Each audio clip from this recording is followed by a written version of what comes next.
I never thought I'd live to see the day when the people who claimed to be my family would look at me like I was a stranger, like I was some unwanted burden in their lives.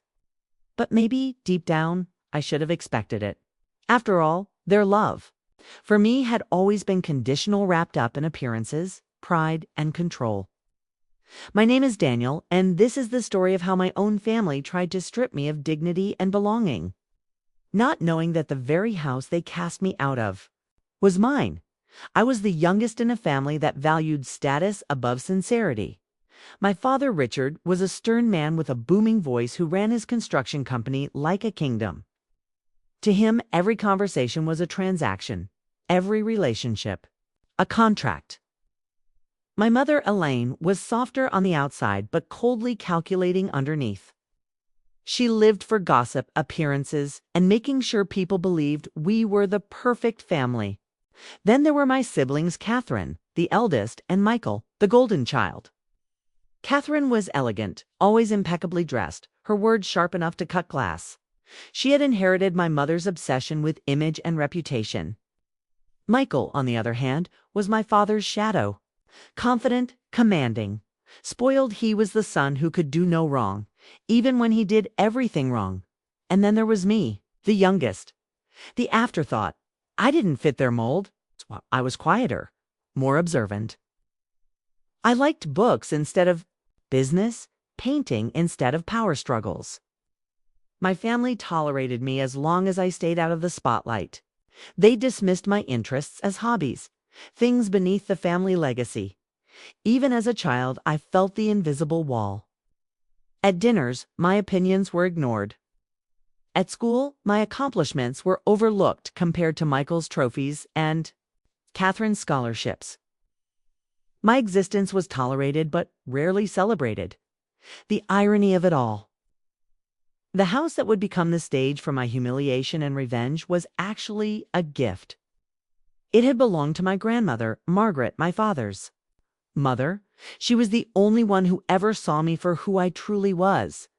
I spent countless afternoons at her side, sketching while she tended her rose garden. She'd tell me stories about resilience, about how dignity is something no one can take from you unless you let them. When she passed away, she left me the house in her will. It shocked everyone, especially my father. He had expected to inherit it himself, or at least for it to be divided equally. But no, Grandma Margaret had written in her own looping handwriting to Daniel, who carries gentleness in a world too harsh, I leave my home. May you always have a place that is yours, no matter what. I was only 20 then, still in college. My family seethed, but they couldn't contest it.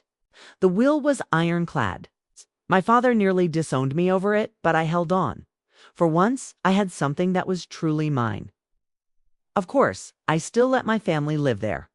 We had all been under that roof for years, and even though it was mine legally, I wasn't ready to force them out. Maybe a part of me still hoped that if I showed them kindness, they'd finally see me as one of them. But kindness in my family was never reciprocated. The years rolled by, and the cracks in our relationships widened. Catherine married a wealthy banker named Thomas, and together they strutted around like royalty, attending charity galas and posting polished family photos online. Michael climbed the ladder in my father's company, living off nepotism and arrogance. I tried to make my own way quietly.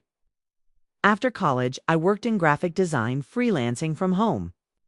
It wasn't glamorous, but it paid enough. I kept two. Myself, often eating dinner alone in my room while the others discussed business strategies downstairs. Sometimes I wondered if they forgot the truth that the house was mine. Or maybe they remembered and just pretended otherwise, convinced. I wouldn't dare remind them. And for years, I didn't. But the disdain grew louder. Daniel, you really should get a real job, Catherine would say with a pitying smile. Michael would chuckle. He's always been the dreamer. Not everyone can handle the real world. My father would sigh heavily. You're wasting your potential. A house like this should belong to someone who understands responsibility, not someone who hides behind a computer screen. Their words stung, but I swallowed them down. My grandmother's voice echoed in my memory. Dignity is something no one can take from you unless you let them. That's why I didn't fight. I let them believe what they wanted. The real tension began a few months before the event that would change everything. My father announced his retirement plans at dinner. One night, I've decided Michael will take over the company, he declared proudly, raising his glass. He has the drive, the vision. It's only fitting. Everyone applauded, except me. I sat there, silent, knowing I wasn't even considered. My mother gave me a quick glance, as if daring me to object, but I didn't. What was the point? Later that evening, I overheard Catherine and Michael in the hallway outside my room. Once Dad retires, we'll finally have full control, Catherine whispered. And then maybe we can talk about selling this house. It's far too big for what we need, Michael laughed. Daniel won't like that. But when has his opinion ever mattered? My blood ran cold. Selling the house that was mine, clenched my fists in the dark, forcing myself not to storm out and confront them. I told myself I'd pick my battle carefully, but deep down, I knew the storm was coming. What made it harder was the loneliness. I had no partner, no one close to lean on. Friends drifted away after college, busy with their own lives. My family kept me at arm's length, only involving me when they needed something. I'd sit in my grandmother's old rocking chair in the evenings, staring at the portraits on the wall. Her face smiled down at me from a faded photograph, as though urging me to stay strong. Sometimes I whispered to her picture, "I'm trying, Grandma. I'm really trying. ... But I don't know how much longer I can take it." Then came the invitation that would lead to my humiliation. One Sunday morning, Catherine knocked on my door with her usual air of superiority. She held a stack of glossy cards in her manicured hands. "Family dinner this Saturday," she announced. "Formal attire. Thomas and I are hosting, but of course it will be here. Everyone important will be attending." I raised an eyebrow. "Everyone important," she smirked. "You're invited too, Daniel. Don't worry, just try to look presentable, all right?" Her tone made my stomach twist, but I nodded. "I'll be there." As she walked away, I stared at the card she left me. Gold lettering, elegant script. The kind of invitation that screamed status. Something told me this dinner wasn't about family, it was about appearances. And appearances in my family always came at someone's expense. All week, I felt the tension building. My gut told me I was the target this time. My siblings had always belittled me privately, but this felt like they were planning something public. And yet, I resolved not to back down. They wanted to test me. They'd see that I wasn't the same timid boy they'd spent years dismissing. I might not have their approval, but I had something stronger, the truth. I had the deed, had the power, whether they acknowledged it or not. And soon, very soon, they were going to remember. As the dinner approached, I could feel the walls closing in, like I was walking toward a stage set for my downfall. But they didn't know something crucial. They didn't know the house was mine. And while they sharpened their knives behind polite smiles, I was preparing silently, biding my time. Because the thing about dignity is it waits. It bends, but it doesn't break. And when the moment comes, it rises with a vengeance. Saturday arrived with the brittle shine of a staged photograph. I could tell from the moment I stepped out of my room that my house had been transformed. The entryway smelled of polished wood and imported lilies. White rental chairs were arranged in rigid rows across the living room, while round tables with pale gold linens crowded the dining area. Catherine had a team bustling under her command, hair pulled into a precise chignon, clipboard in hand, that tight, satisfied smile that always said, "This is my scene." "Daniel," she said, glancing at my suit like it was an off-brand label. "You're on time? Could do me a favor and don't drift around during the speeches. There's a flow to the evening." I nodded, resisting the urge to roll my eyes.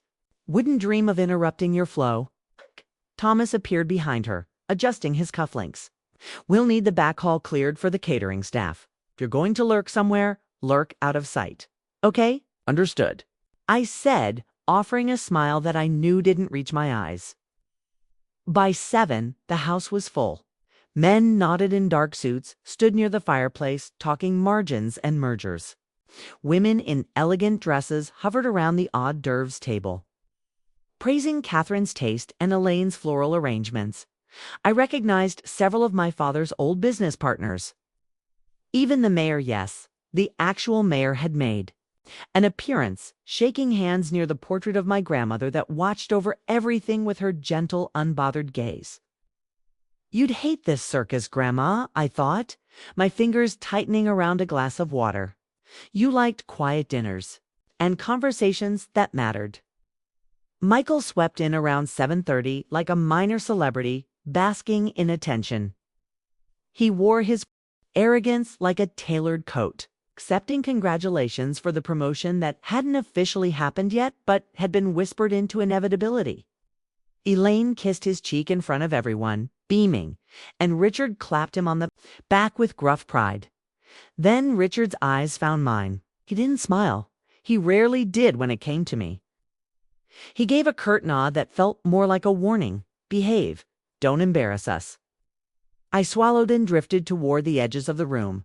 In every conversation I brushed past, the topic was the same: legacy, leadership. It's the bright future of the family and the company. My name didn't pass anyone's lips. I was wallpaper and extra in a play about my own bloodline. At 8, Catherine rang a small bronze bell. The room stilled, and she stepped gracefully up to the temporary platform the rental company had erected in front of the grand piano. "Good evening, everyone," she began, her voice warm and honeyed. "Thank you for joining us for this very special night. We're here to celebrate family and the future." "Here we go," I thought, taking a seat at a small table near the back. There was a reserved card on it with my name handwritten in Catherine's looping script. Next to it, I noticed 3 other cards with names I didn't recognize. Staff. I was seated with the catering manager and 2 junior assistants. The kids' table, reimagined. I felt the flush creep up my neck, but forced myself to breathe evenly. Not tonight. Not yet. Catherine continued. "In a moment, Dad will say a few words, and then we have a short presentation to share." First, she looked over at me as if remembering I existed. "A quick housekeeping note. If anyone needs the downstairs guest room, it's being used for storage. We've temporarily moved some personal items to make space." A few polite chuckles rippled. I knew exactly which personal items she meant. Mine. I imagined strangers stacking boxes labeled Daniel on top of the spare bed, the quiet little life I'd kept to myself condensed into cardboard and tape. Richard took the stage next, clearing his throat. The lines around his mouth seemed deeper tonight, but the authority in his voice was as solid as ever. "I've worked hard all my life," he began, "not just to build a company, but to build something that lasts beyond me. A legacy my children can be proud of." Applause cemented every sentence. "I'm retiring at the end of the quarter," he said, and I couldn't be more confident passing the torch to my son Michael. "He knows the business, he listens when it matters, and he won't shy away from tough decisions." I clapped along with everyone else, hands moving automatically. "He listens when it matters," my mind echoed. "To whom?" Michael took the microphone and flashed that grin he'd perfected in front of mirrors. "Thanks, Dad, I won't let you down." "And speaking of tough decisions," he said, glancing at Catherine with a conspiratorial smile, "Catherine and I have also been discussing how we can streamline the family's assets. Fresh chapter, fresh space." The word space slid through the air like a blade. My shoulders stiffened. Catherine gestured, and immediately the lights dimmed. A projector hummed to life, and the fireplace mantel became a screen. The slide read, "A New Era, Reimagining the Family Home." A murmur ran through the guests, interested, approving. Of course, they've thought of everything. Photo after photo appeared. A sleek downtown penthouse with glass walls. A modern estate on a hilltop. A rendering of what looked like a boutique building lobby with a doorman and a custom art installation. Thomas narrated like an auctioneer. As many of you know, this house holds history. But the question we ask ourselves is, does history serve the future? Operating costs, maintenance, staffing? The overhead is significant. Operating costs. I stared at the screen, breath shallow. Catherine hadn't mentioned any of this when she handed me the invitation. They hadn't mentioned it to me at all. The next slide showed a tasteful bar chart. Current annual expenses versus projected savings. But the language was sterile, corporate. The implication wasn't. This was a sales pitch to the city, the partners, the friends who validated them. And I was seeing it the way any outsider would accept. I wasn't an outsider, at least. I shouldn't have been. Finally, Catherine smiled and said, "All of this will allow our family to focus on what truly matters, our collective future." The room erupted in applause again, and I just sat there, numb, pressing my fingertips into the linen until they ached. Then my mother took the microphone. Elaine's voice was deceptively soft, like a lullaby that hid something sharp. "Change is never easy," she said, "but it's necessary. And to make this change as smooth as possible, we've asked our family to commit to adjustments. Michael and Thomas will oversee the sale logistics. Catherine and I will handle the transition." She looked directly at me, her pupils cold pinpoints. That brings me to a delicate matter. Families don't always move at the same pace. Sometimes a gentle nudge is needed. A gentle giggle bubbled from a table near the front. Someone whispered. I felt the room lean, tilt toward the spectacle that hadn't yet fully revealed itself. Elaine nodded to Thomas. He snapped his fingers. The side door opened and two men in moving company uniforms entered, pushing a dolly stacked with boxies. My name was written across the tape in black marker. A heat flashed across my chest. My heart thudded so loudly I could barely hear the collective inhale from the audience. Thomas kept his voice light. "Don't worry, folks, just a little housekeeping to make space for the caterers," he joked. The men wheeled the boxes past me, down the hall toward the back porch. I stood up. "What are you doing?" I asked, my voice too steady even for my own ears. Catherine didn't turn. "Sit down, Daniel. We're almost done. Those are my things." She gave me a smile that didn't reach her eyes. "We know. We had them packed with care. You'll thank us later." A laugh, mean and diagonal, cut across the room. The mayor's wife leaned into her husband, murmuring something. Someone else raised a phone, half hidden, as if catching a quirky moment for a private chat thread. Richard finally spoke. "Daniel," he said, warning in his tone. "We'll discuss later." "No," I said, louder than I meant to. "We'll discuss now. Why are my things being moved? And why wasn't I told about any of this?" Silence. Every gaze vectored onto me. Elaine sighed theatrically. "Because you're difficult to talk to about real decisions." Catherine took the microphone again. "Let's not dramatize. Daniel, after careful consideration, we've decided the house will be listed next month. There's a developer who may be interested in the lot itself. We'll handle the negotiations, of course. The house will be listed." My laugh was small and incredulous. "By whom?" "By us," Michael said, annoyed. "It's a family decision." I stared at him. "You didn't ask me? You weren't needed." He shot back, and for a second the mask slipped. "You don't contribute. You use space. You occupy. There's a difference." Every ounce of restraint I had thinned to a thread. "Not yet," I told myself. "Not like this." "Don't blow it out of anger." Catherine, always one for a grand reveal, clapped twice. "Before we descend into semantics, there's a small presentation we'd like to share. Think of it as context." The screen flickered, and suddenly there I was, caught in photos I didn't know existed. A grainy shot of me in sweats, taking out the trash at midnight. A candid of me in the backyard, hair messy, paint on my hands, working on a canvas. A close-up through a window, who had taken that?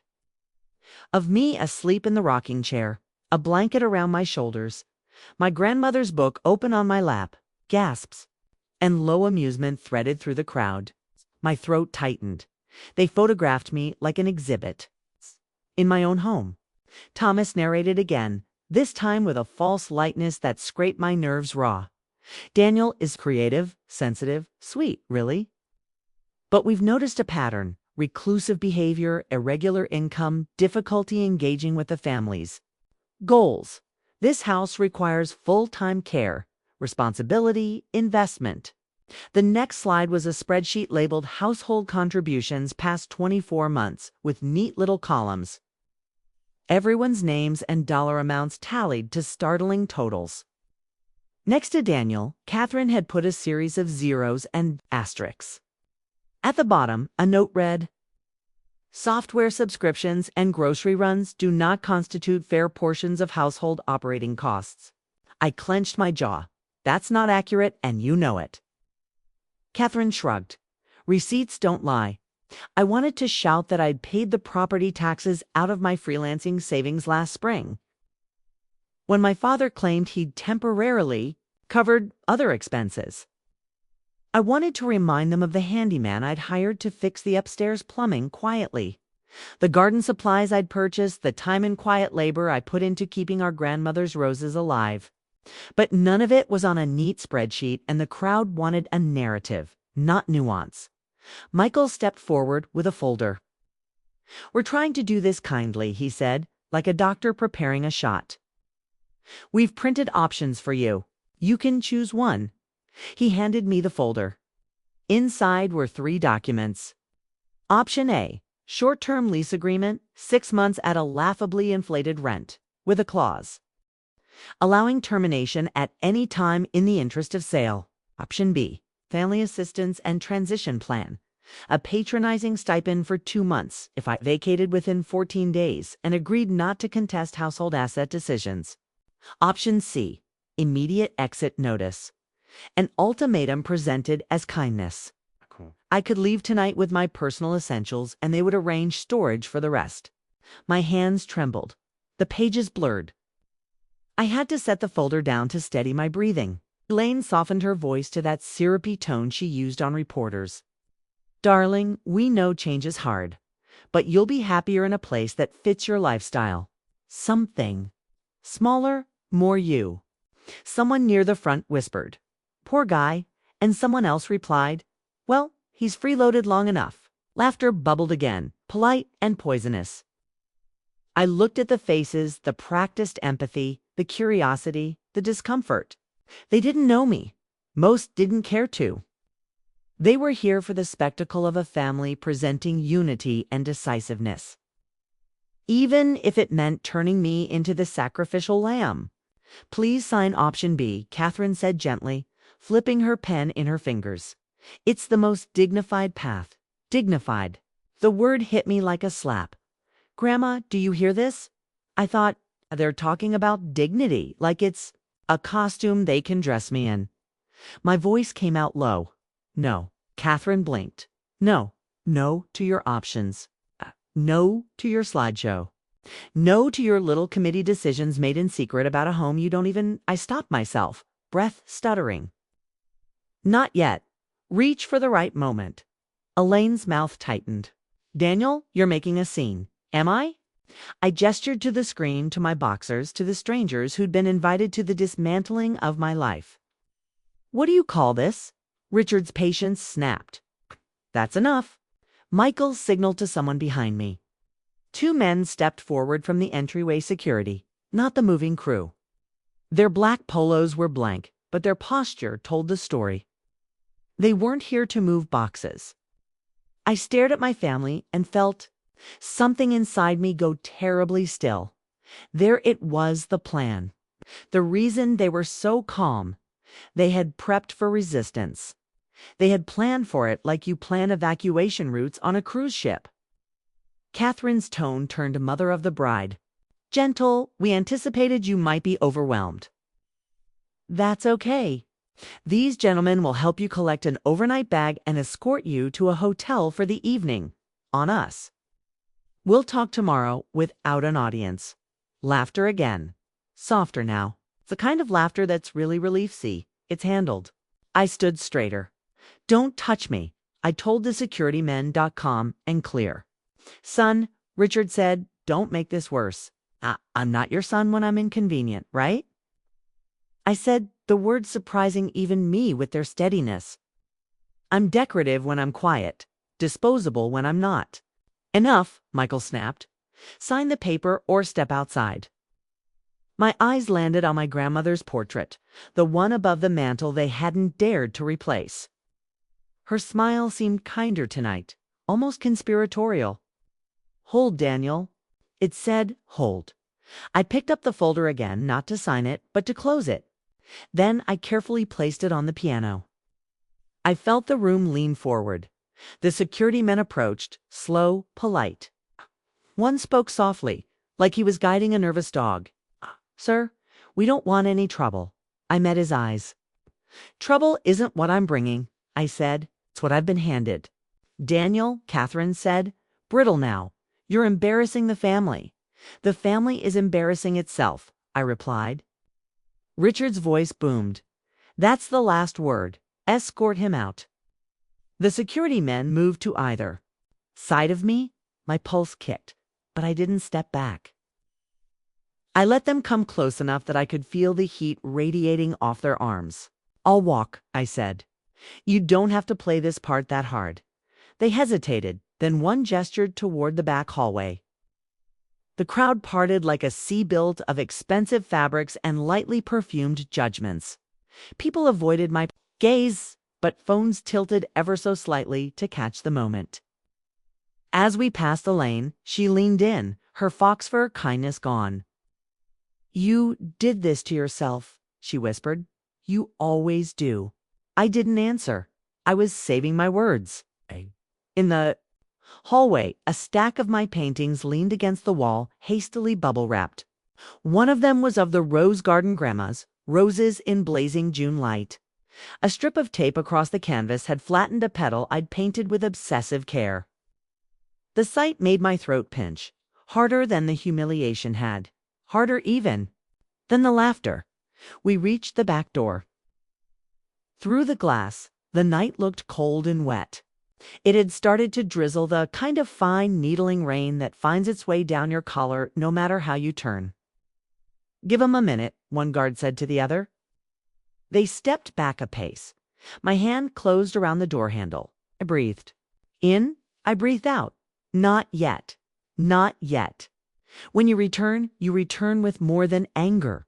You return with truth. Footsteps approached behind me. Catherine's clicking heels. She arrived with a careful expression that told me she had two faces. Ready and was deciding which to wear. Daniel, she said, just loud enough for the security to hear. We love you. We want what's best for you. I turned. What's best for me? A new start, she said. Somewhere that doesn't echo with expectations you can't meet. Something about that cracked a small laugh out of me. You think your expectations are walls? I said. It's their shadows. They make you feel bigger than you are. Her eyes chilled. You always did have a poet's way of missing the point. She pressed a hotel keycard into my hand as if that could pass for kindness. Take the night, cool down. Tomorrow we'll go over the logistics properly, and do try to be reasonable. You're making Dad's retirement weekend harder than men. It needs to be. I looked at the keycard. The hotel logo glittered. I imagined sitting alone on a stiff bed under a painting chosen by a corporate buyer. Watching the rain gather into beads on the window. I imagined the city humming beyond the glass, indifferent. See you tomorrow, Catherine said, already turning away. Then, as an afterthought, she added, and Daniel. Try not to make this uglier than it has to be.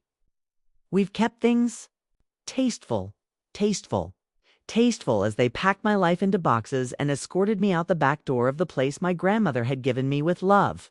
I pushed the door open. The rain kissed my face, cold and clarifying. The security men didn't touch me. They only watched professional and impersonal, as if I were a delivery being tracked out of the building. On the porch under the weak glow of the motion sensor, 2 more boxes sat, stacked, damp, seeping into the cardboard. On top was a shoebox with my name and written underneath in Catherine's looping hand, Essentials. I opened it.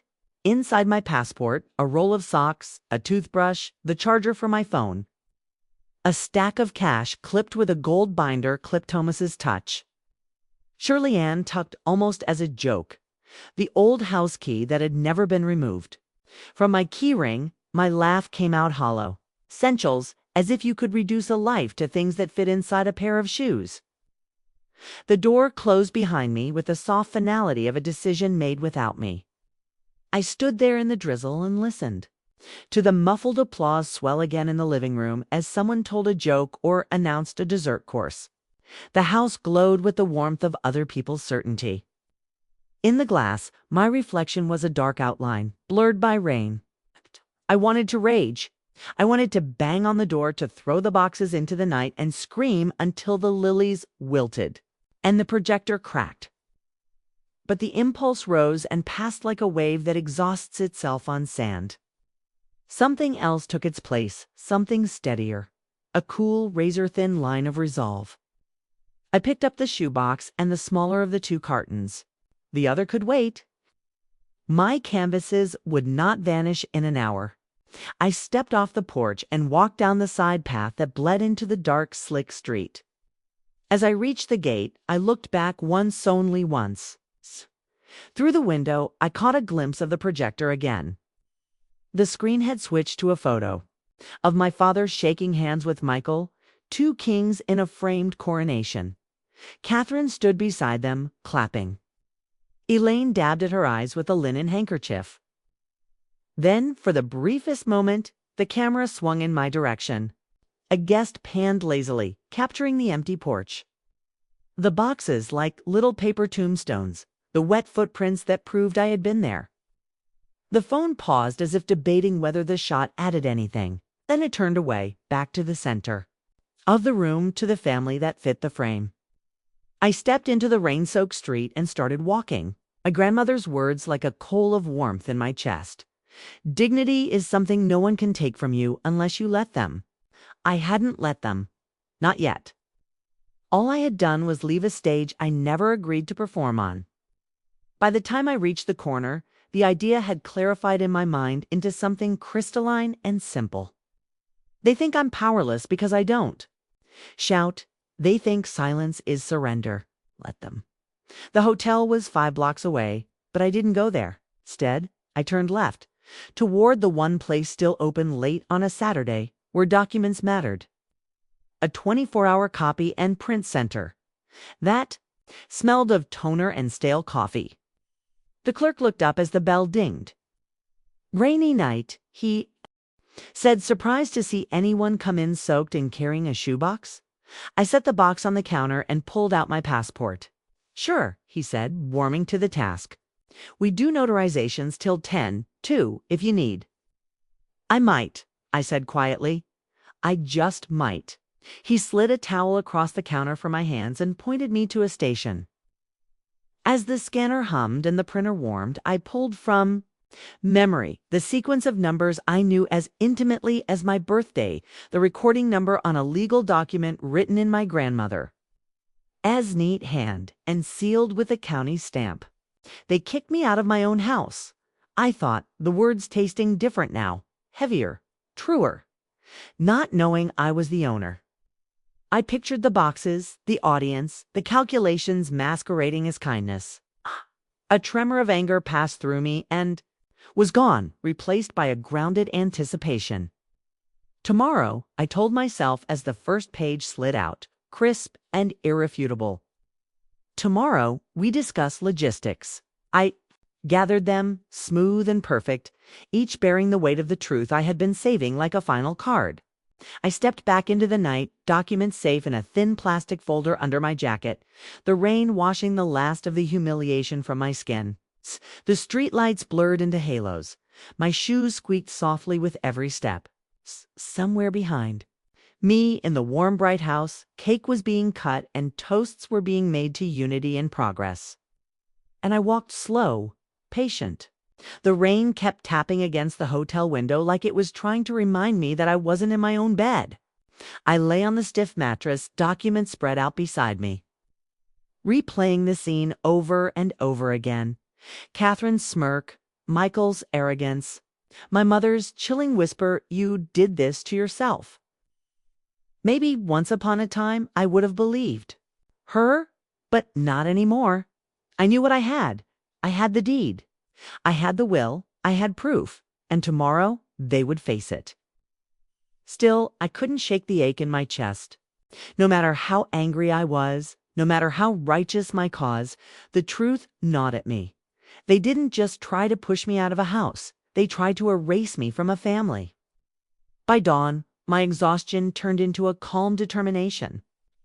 I rose, showered, dressed carefully, and tucked the folder of documents into my bag. The city was still damp from the night storm when I stepped outside. I stopped for coffee at a small diner on the way back. I slid into a booth, pulling out the deed to look over it one last time. The waitress, a woman in her 50s with tired eyes, glanced at the papers. "Legal stuff?" she asked, pouring my coffee. "Family stuff," I said quietly. She raised an eyebrow. Those two words don't mix well. I gave her a wry smile. "You're not wrong." As she walked away, her words settled in. My chest. Family and legal battles, the two things Grandma had wanted to protect me from. And yet, here I was, preparing for both. By noon, I was back at the gates of the house. The driveway was lined with expensive cars again. Another gathering this time, smaller but just as calculated. Catherine's BMW gleamed near the entrance. Michael's black SUV blocked the curb. I rang the bell, my heart steady despite the adrenaline coursing through me. Elaine answered, wearing pearls and that expression she reserved for unwanted guests. "Daniel," she said, startled. "What are you doing here? We thought that I'd disappear." I cut her off gently. "No, I came back." Her lips tightened. "This isn't a good time." "Perfect," I said, stepping past her before she could protest. "Then you'll all be here." The dining room was set again, though more modestly than the night before. Around the table sat Richard, Michael, Catherine, and Thomas. A casual brunch, the kind where futures are decided in whispers. Michael's face darkened. "You shouldn't be here." "And yet," I said, pulling out a chair and setting my folder on the table, "here I am." Catherine sighed as though I were an unruly child. "Daniel, we told you last night this isn't about excluding you. It's about moving forward." Richard slammed his hand against the table. "Don't start with this again. That house doesn't belong to you." I opened the folder calmly, sliding the first document across the table. "The deed? It does," I said. The silence was immediate and sharp. Catherine blinked down at the paper, her polished nails hovering just above it.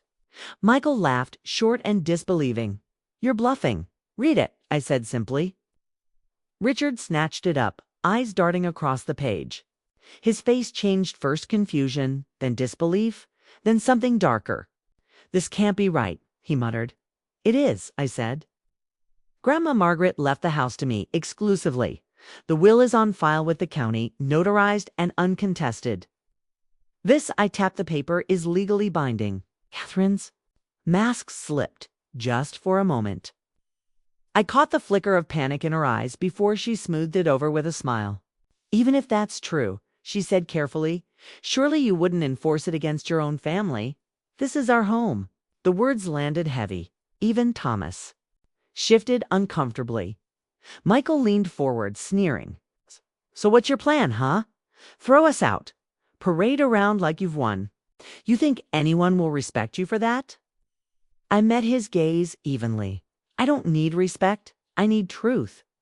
And the truth is, you humiliated me in front of half the city. Tried to erase me and planned to sell something that doesn't even belong to you." Lane's voice trembled, though her words stayed sharp.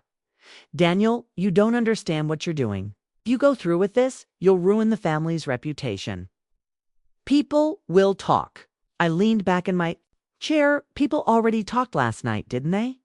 They whispered and laughed while you boxed up my life. You thought it was tasteful? Do you think they admired you or pitied you for needing to gang up on the quiet one?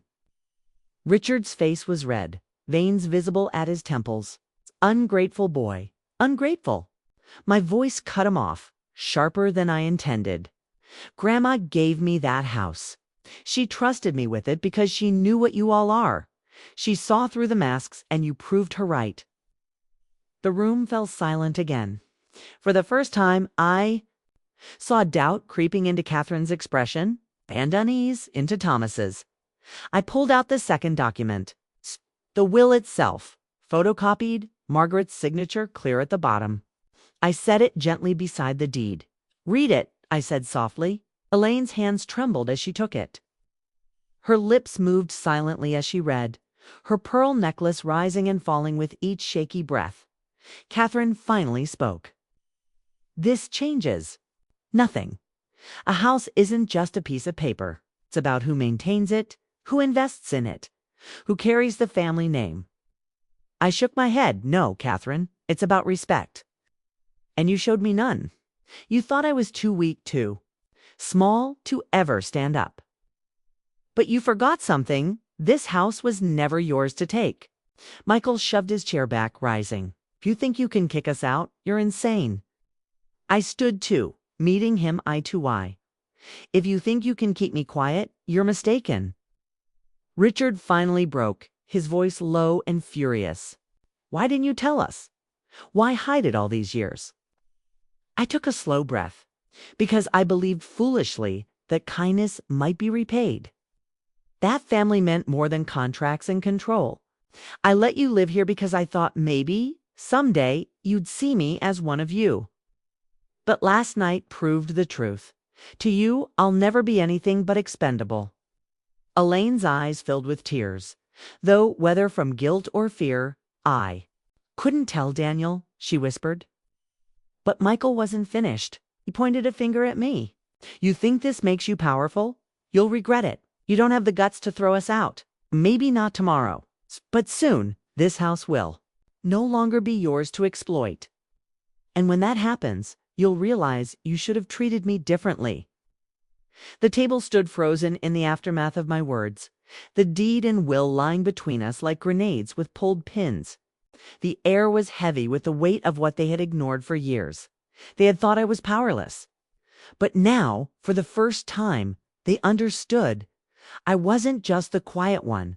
I was the owner. And the game had changed. The air in the dining room was suffocating. My family sat frozen, staring at the deed and the will lying on the table like live grenades. Michael's fists were clenched so tight his knuckles were white. Richard looked as if someone had ripped the floor out from under him. I had waited years for this moment, not for revenge, but for recognition. And now, as silence pressed down on us, I realized justice wasn't just about showing them the truth. It was about making them face it publicly. I pulled my phone from my pocket and set it on the table. With one tap, the screen lit up. "What are you doing?" Catherine asked, her voice brittle. "Last night, I said calmly, you paraded my humiliation in front of half the city. Important partners, the mayor, old family friends. You made sure everyone saw me as a burden, a failure, an embarrassment. If you want to play that way, then fine. But today, I turned the phone toward them. I invited a few of them back. As if on cue, the doorbell rang. Elaine's head snapped up. You didn't. I did. Within minutes, familiar faces trickled into the room, neighbors. Family, friends, two of Richard's retired business partners, even the mayor's wife. They'd all received a polite but urgent invitation from me early that morning. Curiosity had done the rest. "What's going on?" one of them asked, glancing around. "Another announcement." Yes," I said, standing tall. "But this time, one they won't want to make." I held up the deed and the will, my voice steady. Last night, I was boxed up and escorted out of this house like an intruder. My own family planned to sell it, claiming authority they didn't have. What none of you knew what they conveniently ignored does, that this house was never theirs to sell. My grandmother left it to me. Legally, irrevocably, it has been mine since the day she passed. Gasps spread through the crowd. People leaned, in, eyes wide.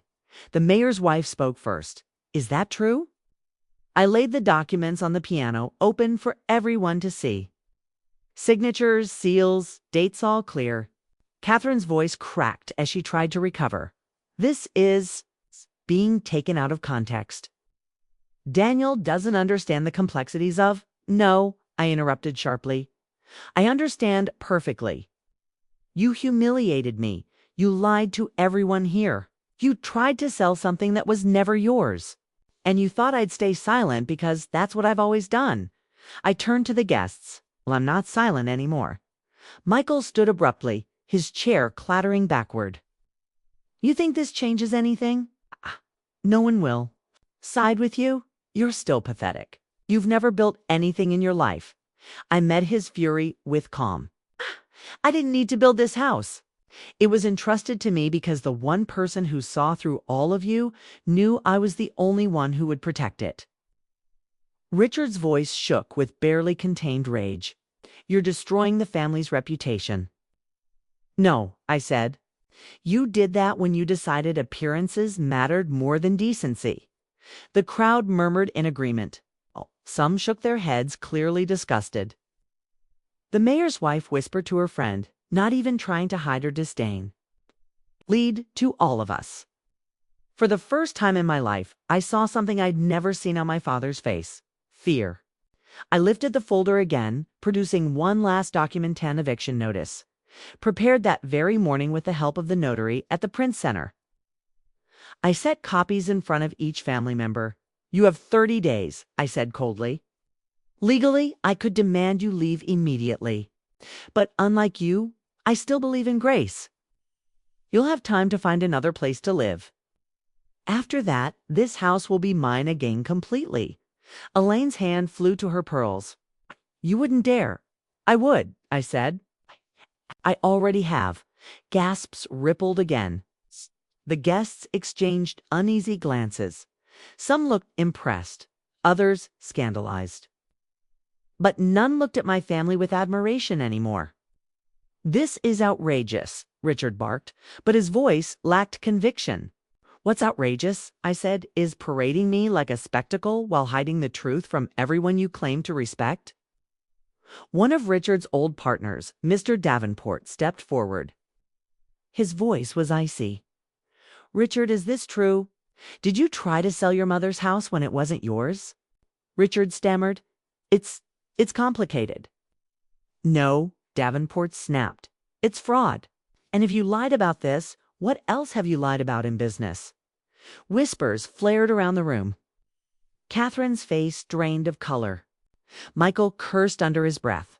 Thomas quietly slipped a step back as if distancing himself from the imploding family. In one moment, the power they'd lorded over me for years evaporated. Their reputations cracked in front of the very people they lived to impress, and I stood taller than I ever had before. I walked over to my grandmother's portrait above the mantel and laid a hand on the frame. Grandma trusted me. You betrayed her memory. That's why this ends today. I turned back to them, my voice ringing clear. Pack your things. 30 days. And don't mistake my silence for weakness again. The room fell into stunned quiet. Elaine's eyes brimmed with tears. Daniel, please. But I shook my head. No more, please. No more performances. This house is mine. And finally, so is my dignity. As the guests whispered and my family sat in stunned disgrace, I felt a weight lift off me. Years of being ignored, dismissed, ridiculed, all unraveled in that single moment. They had kicked me out of my own house, not knowing I was the owner. And now, in front of everyone who mattered to them, I had given them no choice but to face the truth. Justice, at last, was mine. The silence after my final words was the kind that seemed to hum in the air, heavy and sharp. I could hear the faint ticking of the antique clock in the hallway, the soft shuffling of guests uncomfortable in their chairs, and the shallow breathing of my family who, for once, had nothing to say. I stood there for a moment longer, letting the weight of truth linger in the room. My grandmother's portrait seemed to watch over me, her eyes twinkling with quiet approval. "You did it, Daniel," I thought. "You finally did it." And then, with all the dignity they had tried to strip from me, I gathered my documents, slid them back into the folder, and walked out of the room without another word. The next few days were a blur of hushed phone calls, frantic meetings, and arguments that echoed through the house's halls. Catherine tried desperately to spin this story to friends. It was all a misunderstanding, she said. Daniel exaggerated. But the documents I had shown were undeniable. Word spread quickly, neighbors whispered. Old business partners quietly distanced themselves, and soon invitations that once poured in for Catherine and Michael slowed to a trickle. I didn't gloat. I didn't rub it in. I simply let the silence grow around them, the silence of people who no longer believed their performance. Richard avoided me entirely, retreating into his study like a dethroned king. Elaine cried more often than not, claiming she was betrayed, though the betrayal had always been theirs. Michael raged, slamming doors and punching walls. But even his bluster couldn't change what was written in black and white. Catherine poised. Calculating, Catherine looked at me now with eyes that no longer sparkled with superiority, but with resentment. She knew she had lost control of the narrative, and she hated me for it. I could have thrown them out immediately. I had every right. But as I walked through the halls at night, touching the banisters my grandmother once polished, stepping on the rugs she once laid with care, I realized something. This wasn't about vengeance. This was about closure. So I let the 30 days stand. I gave them time, not because they deserved it, but because I deserved the peace of knowing I had not stooped to their level. I wanted to honor Grandma Margaret's legacy, not tarnish it with cruelty. In those weeks, I packed my own belongings properly, organizing the things Catherine and Thomas had thrown into boxes like they were junk. I rehung my paintings in the rooms I chose, reclaiming the walls as mine. I sat in the rose garden, trimming the bushes carefully, whispering to my grandmother's memory, "I'm taking it back, Grandma, just like you wanted." When the 30th day arrived, the house was eerily quiet. Moving trucks came early in the morning, and for the first time in years, I watched as their boxers were carried out, not mine. Catherine was the first to leave, chin held high, refusing to look me in the eye. Thomas muttered something under his breath about family politics and followed her to their car. Michael left next, slamming the door so hard the stained glass window rattled. He didn't say goodbye. He never would. Elaine lingered, her pearls gone, her eyes swollen from crying. She stood at the doorway, clutching her coat. "You've destroyed us," she whispered. "No," I said softly. "You destroyed yourselves. I just stopped letting you destroy me too." She shook her head, but she didn't argue. She simply walked out, the click of her heels fading down the porch steps. Richard was the last. He stood in the foyer, staring at the grandfather clock like it might give him answers. His shoulders slumped, and for the first time in my life, he looked old. He turned to me slowly. "You could have let it go," he said. I met his gaze evenly. "And you could have treated me like a son." But we both made our choices. He didn't respond. He simply picked up his briefcase, walked out the door, and didn't look back. When the trucks pulled away and the street was empty, I stood on the porch of my grandmother's house, my house loan, for the first time. And for the first time, it truly felt like home. In the weeks that followed, I adjusted to the quiet. At first, it was unsettling. No Catherine issuing orders, no Michael stomping around, no Elaine sighing dramatically, no Richard booming with authority, just silence. But then the silence became peace. I woke up each morning to sunlight filtering through the curtains. brewed coffee in the kitchen without judgmental eyes, and worked in my study without interruption. In the evenings, I sat in the rocking chair, reading or painting, sometimes just watching the roses bloom. I realized how much energy I had wasted all those years trying to be accepted by people who never intended to accept me. I had begged for scraps of their approval when I had already been given something priceless: my grandmother's love and trust. That house wasn't just a building. It was a symbol, a promise that I wasn't invisible, that I wasn't worthless. And reclaiming it wasn't just about property, was about reclaiming myself. Looking back, I see now that dignity isn't about winning arguments or proving people wrong. It's about standing tall even when others try to cut you down. It's about knowing your worth, even when those closest to you refuse to see it. My family kicked me out of my own house thinking I'd go quietly, thinking I'd stay the weak. Silent Daniel, they always knew. But what they didn't realize was that silence can hold power. That patience can be stronger than rage. That when the time comes, truth speaks louder than humiliation. And when I finally spoke, when I finally stood, everything they built on, lies and appearances, crumbled.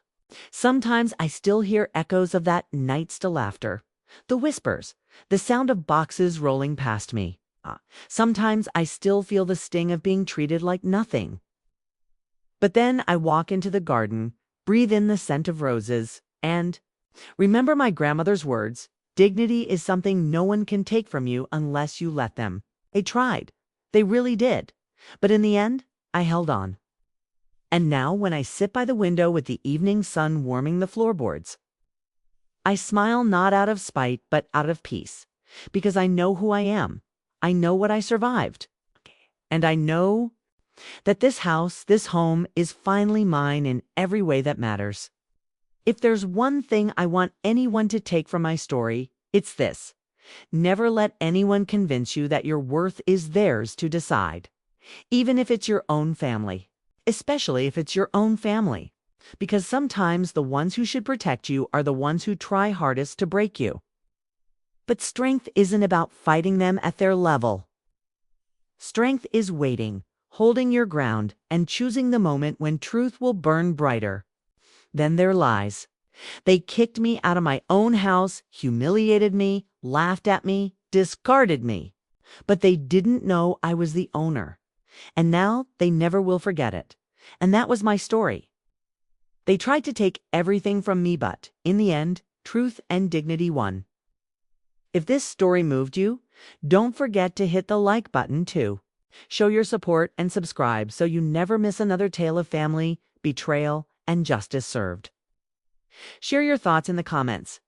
Have you ever been underestimated only to rise stronger than anyone expected? I'd love to hear your story. And remember, no matter who tries to silence you, your dignity is yours to protect, always.